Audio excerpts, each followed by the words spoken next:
afternoon to all of you. So students, today we are learn about the topic meiosis. The name of the chapter is cell cycle and cell division, and we have to discuss about the topic is meiosis. So we know what is meiosis. Meiosis is the type of cell division in which one cell gives rise to 4 daughter cells. What is meiosis?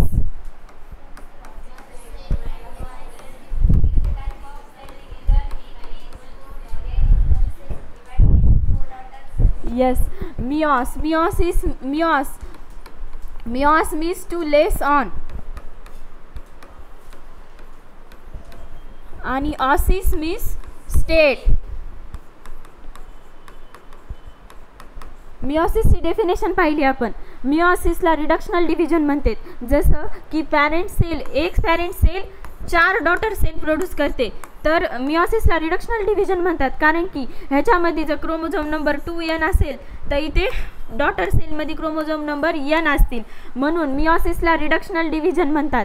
आणि मिओसिसला second division पण म्हणतात, कारण की मिओसिसमध्ये nucleus 2दा divide होतो आणि DNA once replicate होतो. म्हणजे nucleus divides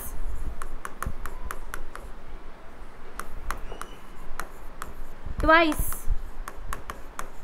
but DNA replicate once.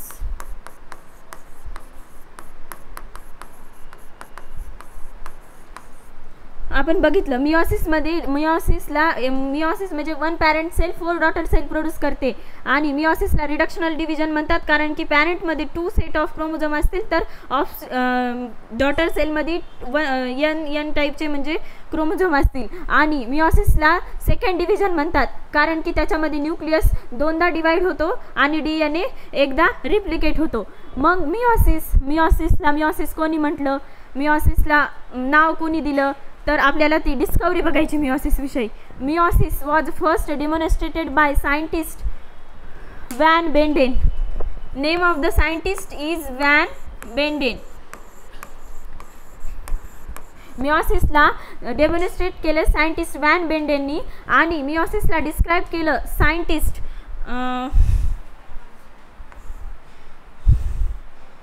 सायंटिस्टचं नाव आठवत नाही, पण मिओसिसला डिमॉन्स्ट्रेट केलं व्हॅन बेंडेननं, आणि डिस्क्राईब केलं रॉसबर्गर काहीतरी. आणि meiosis the term meiosis was given by मुरी अँड फार्मर. मिओसिस कोणी म्हटलं, फार्मर आणि मुरीनं. आणि मिओसिस आपल्याला माहिती, मिओसिस फर्स्ट आणि मिओसिस सेकंड ही मिओसिसचे 2 भाग आहेत. तर ते भाग जॉर्ज या नावाच्या सायंटिस्टनं केले. आपण डिस्कवरी बघितली मिओसिसबद्दल. आता आपल्याला मिओसिसचं क्लासिफिकेशन बघायचे.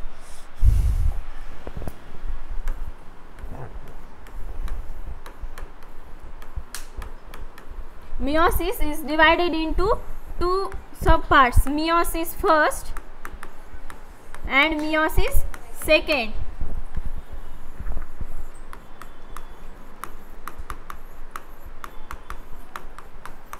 meiosis first and meiosis second. meiosis first ला म्हणतात रिडक्शनल डिव्हिजन. meiosis first ला काय म्हणतात, रिडक्शनल डिव्हिजन. आणि meiosis second ला इक्वेशनल डिव्हिजन.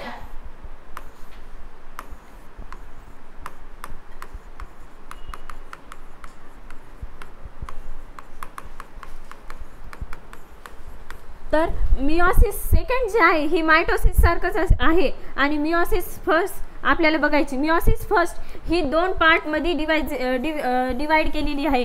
एक कॅरिओकायनेसिस फर्स्ट आणि दुसरं cytokinesis first.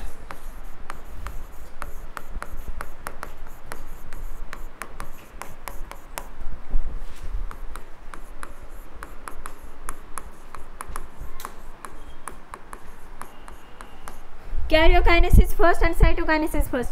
Karyon means nucleus and kinesis means division. Karyokinesis means division of nucleus and cytokinesis means cyto means cytoplasm and kinesis means division. म्हणजे cytokinesis मध्ये cytoplasmचं division आणि karyokinesis means nucleusचं डिव्हिजन. तर कॅरिओकायनेसिस फर्स्टमध्ये आपल्याला बघायचं आहे prophase first, metaphase first, anaphase first आणि टिलोफेज फर्स्ट. तर प्रोफेज काय बघायचं आहे आपल्याला? Metaphase first, anaphase first,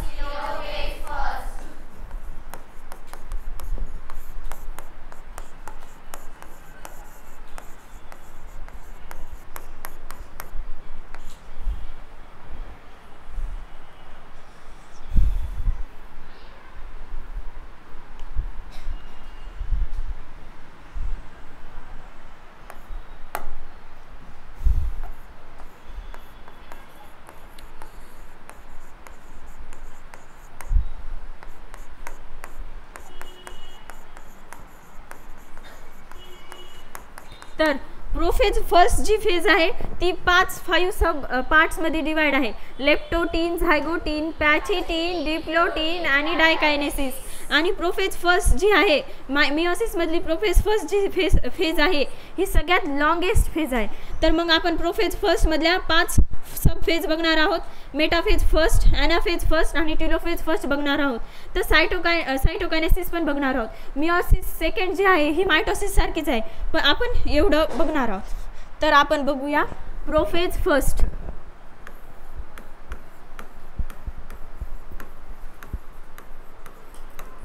prophase फर्स्टचे कोणते कोणते पार्ट 5 सब पार्ट्स आहेत? लेप्टोटीन, पॅचिटीन, डिप्लोटीन and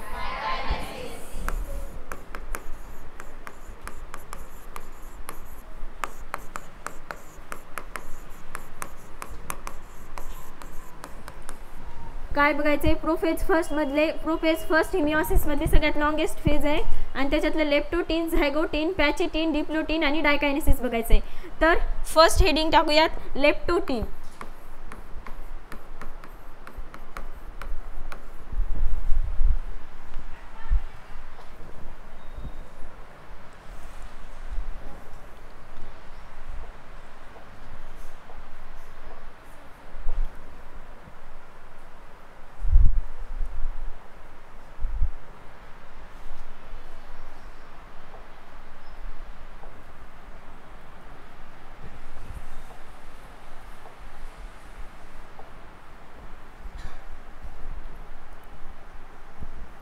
हे जे आहे हेला म्हणतात सेल मेम्ब्रेन. काय म्हणतात?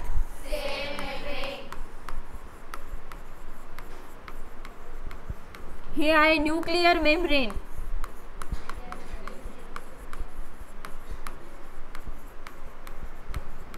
ह्याच्यामध्ये हा न्यूक्लिओलस असतो.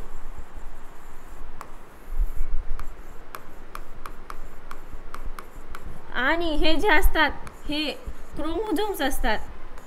थ्रेड लाईक स्ट्रक्चर जे आहे हे क्रोमोझोम आहे. याला म्हणतात बुके ॲपेरियन्स.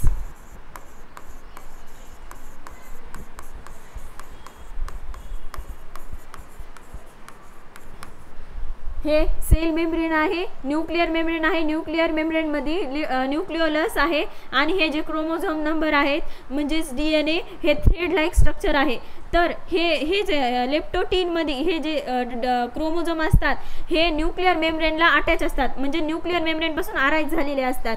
तर ह्या अशा प्रकारच्या अरेंजमेंटला ॲनिमल सेलमध्ये बुके ॲपेरियन्स म्हणतात आणि प्लांट सेलमध्ये सिंडेट नॉच असं म्हणतात. तर हे लेप्टोटीन बद्दल बघितलं. आता आपल्याला बघायचं आहे झायगोटीन.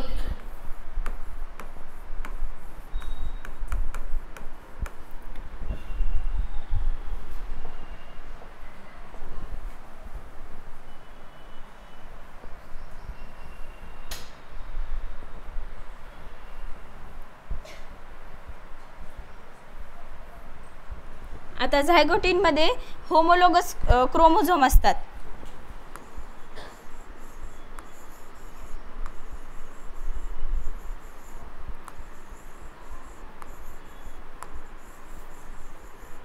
होमोलोगस क्रोमोझोम म्हणजे काय? होमोलोगस क्रोमोझोम हे साईजला, शेपला, स्ट्रक्चरला एकमेकांपासून सारखे असतात.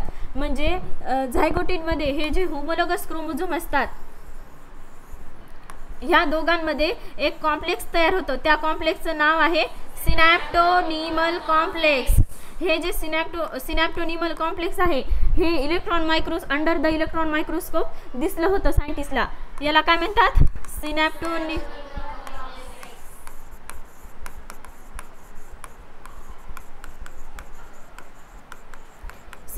कॉम्प्लेक्स.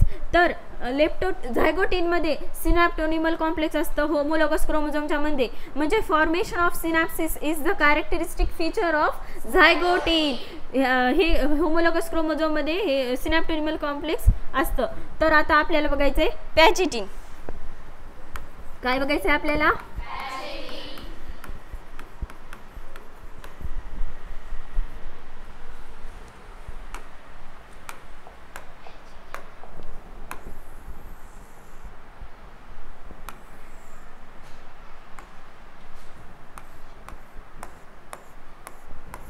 आता पॅचिटिनमध्ये होमोलोगस क्रोमोझोम जे आहेत ते दोघांच्या मध्ये एक सिनॅप्टोनिमल कॉम्प्लेक्स होतं.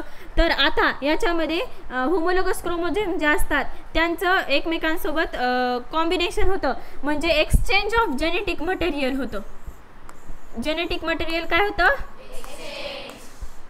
हे जे होमोलोगस क्रोमोझोम असतात एक पॅटर्नल कडून आलेला असतो आणि एक मॅटर्नल कडून आलेला असतो.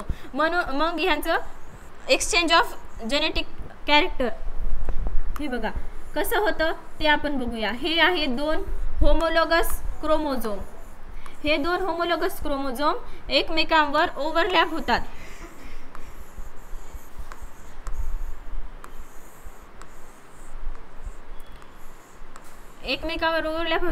मग हे जेनेटिक कॅरेक्टर ट्रान्सफर होतं.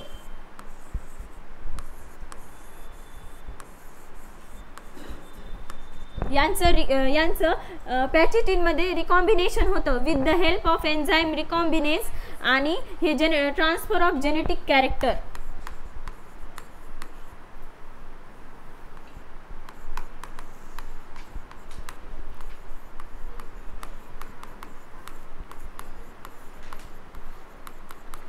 Transfer of genetic character is the characteristic feature of पॅचिटिन.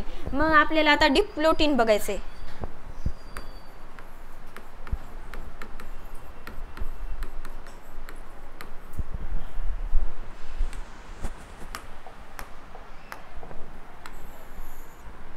डिप्लोटिनमध्ये आपल्याला चायझ्माचं फॉर्मेशन दिसून येतं. म्हणजे होमोलोगस क्रोमोझोम जे असतात ते एका पॉइंटला अटॅच असतात.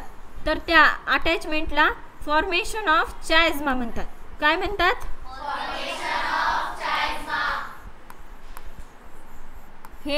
हे जे होमोलोगस क्रोमोझोम आहेत एकाच पॉइंटला अटॅच आहे मग याला म्हणतात चायझ्मा. हे होमोलोगस क्रोमोझोमला बायवॅलेंट सुद्धा म्हणतात. Formation of chiasma is the characteristic feature of diplotene. हे होमोलोगस क्रोमोझोममध्ये दोन सेंट्रोमियर असतात आणि 4 कायनेटिक कोर असतात. तर आता आपण डायकायनेसिस बघू.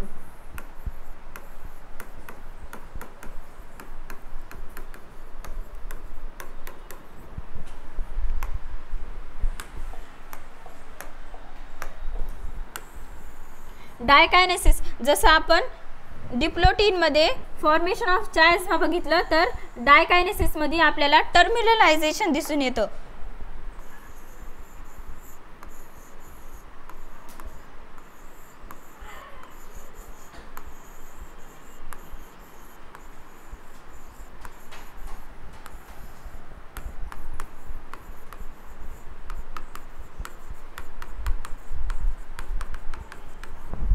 काय दिसतं? डायकायनेसिस मध्ये टर्मिनलायझेशन आढळून येतं. Terminalization is the characteristic feature of diakinesis. Then आपण बघितलं डायकायनेसिस, लेप्टोटीन, झायगोटीन, पॅचिटिन, डिप्लोटीन आणि डायकायनेसिस बघितलं आपण. तर आता आपल्याला बघायचं आहे मेटाफेज फर्स्ट. काय हे कार्योकायनेसिस प्रोफेजमध्ये, प्रोफेजचे 5 फेज झाले. आता आपल्याला बघायचं आहे मेटाफेज फर्स्ट.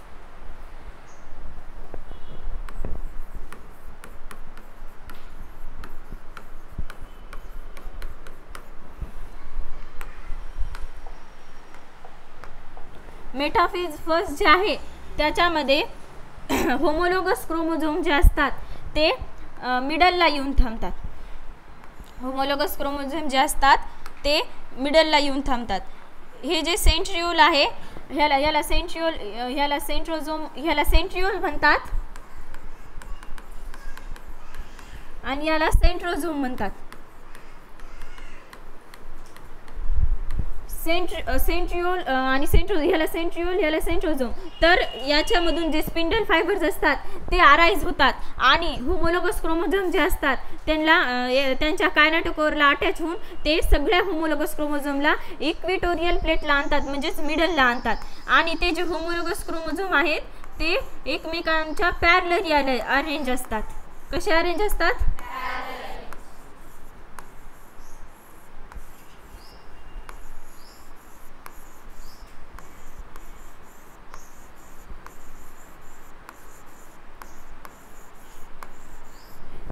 ह्याच्यापासून स्पिंडल फायबर अराईज होतात. हे जे स्पिंडल फायबर जे असतात हे क्रोमोझोमच्या कायनेटोकोरला अटॅच होतात आणि कायनेटोकोरला अटॅच होऊन सगळ्या क्रोमोझोमला मिडलमध्ये आणतात. Formation of chromosome in middle plate. तर ही कॅरेक्टरिस्टिक फीचर आहे मेटाफेज. मेटाफेजमध्ये सगळे क्रोमोझोम जे असतात ते इक्वेटोरियल प्लेटला आलेले असतात, म्हणजेच मिडलला आलेले असतात. आता आपल्याला बघायचं आहे ॲनाफेज. काय बघायचं आहे? Anaphase first. ॲनाफेज फर्स्टमध्ये आता मेटाफेज फर्स्टमध्ये आतापर्यंत आपण बघितलं की सगळे होमोलोगस क्रोमोझोम ते एकत्र होते. आता ॲनाफेज फर्स्टमध्ये होमोलोगस क्रोमोझोमची स्प्लिटिंग होते, म्हणजे होमोलोगस क्रोमोझोम अपोजिट डायरेक्शनला जातात. स्पिंडल फायबर जे असतात ते तुटतात आणि ते एका होमोलोगस क्रोमोझोमला वरच्या पोलला आणि एका होमोलोगस क्रोमोझोमला खालच्या पोलला नेतात, म्हणजेच क्रोमोझोमची स्प्लिटिंग होते.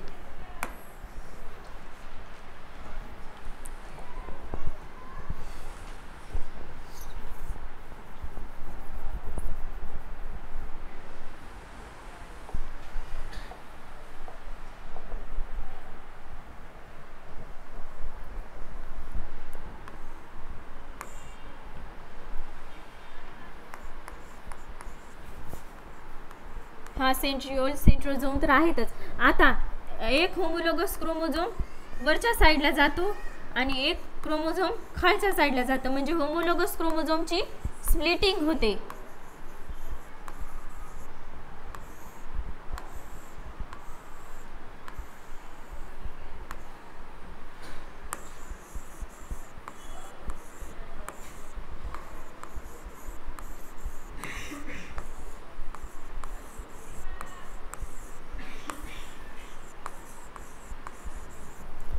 हे आहे ॲनाफेज. ॲनाफेजमध्ये हे असे स्पिंडल फायबर न तुटतात आणि अर्धे क्रोमोझोम हाफ होमोलोगस क्रोमोझोम वर जातात आणि हाफ होमोलोगस क्रोमोझोम खाली येतात.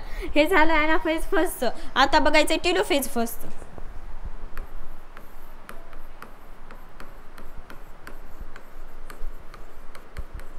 टेलोफेज फर्स्टमध्ये आता याच्यामध्ये दोन सेल मेम्ब्रेन, हे 2 न्यूक्लिअर मेम्ब्रेन सेल मेम्ब्रेन असतात.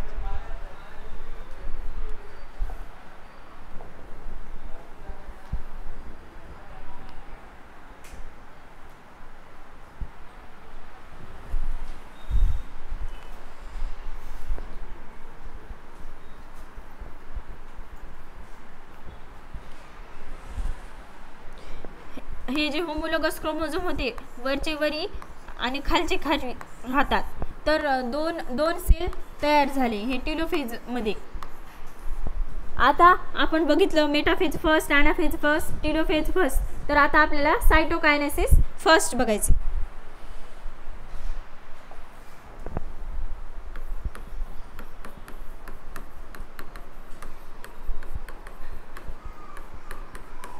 सायटोकायनेसिस फर्स्ट म्हणजे आपण बघितलं सायटोप्लाझमचं डिव्हिजन होतं. जर का सायटोप्लाझमचं डिव्हिजन ॲनिमल सेलमध्ये झालं तर सेल प्लेट आणि फरो तयार होतो आणि प्लांट सेलमध्ये नाही ॲनिमल सेलमध्ये फरो तयार होतो आणि प्लांट सेलमध्ये सेल प्लेट तयार होते. म्हणजे हे प्लांट सेलमध्ये बघायला गेलं तर हे जे आहे यांचं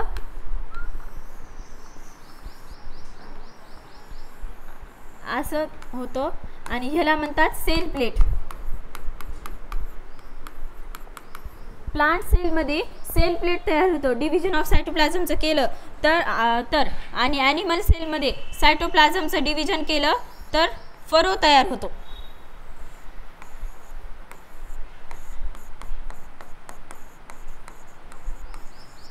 असं जसं मेटाफेजमध्ये सायटोकायनेसिस आहे तसंच मिओसिसमध्ये सुद्धा आहे. तर आपण बघितलं मिओसिस फर्स्ट विषय सगळं बघितलं. तर सायटोकायनेसिस फर्स्ट आणि कॅरिओकायनेसिस सेकंडमध्ये एक फेज असते त्याला म्हणतात इंटरकायनेसिस. तिला इंटरकायनेसिस म्हणतात. तर आपण एवढं बघितलंय सगळं एकदा रिव्हिजन करू.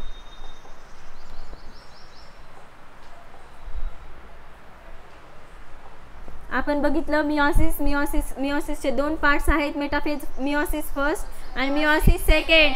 मिओसिस फर्स्टमध्ये 2 फेज आहेत कॅरिओकायनेसिस फर्स्ट आणि कॅरिओकायनेसिस फर्स्ट.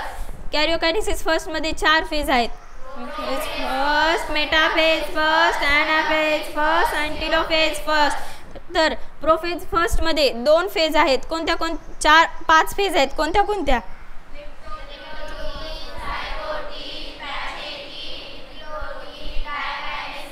मग त्या फेज बघितल्या आपण. त्याच्यानंतर आपण मेटाफेज फर्स्ट बघितलं. मेटाफेज फर्स्टमध्ये सगळे होमोलोगस क्रोमोझोम इक्वेटोरियलला येतात, मिडल प्लेटला येतात.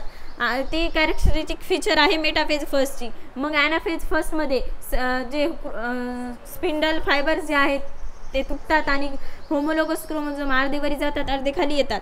देन टेलोफेजमध्ये 2 सेल तयार होतात, 2 न्यूक्लिअर मेम्ब्रेन आणि झालं.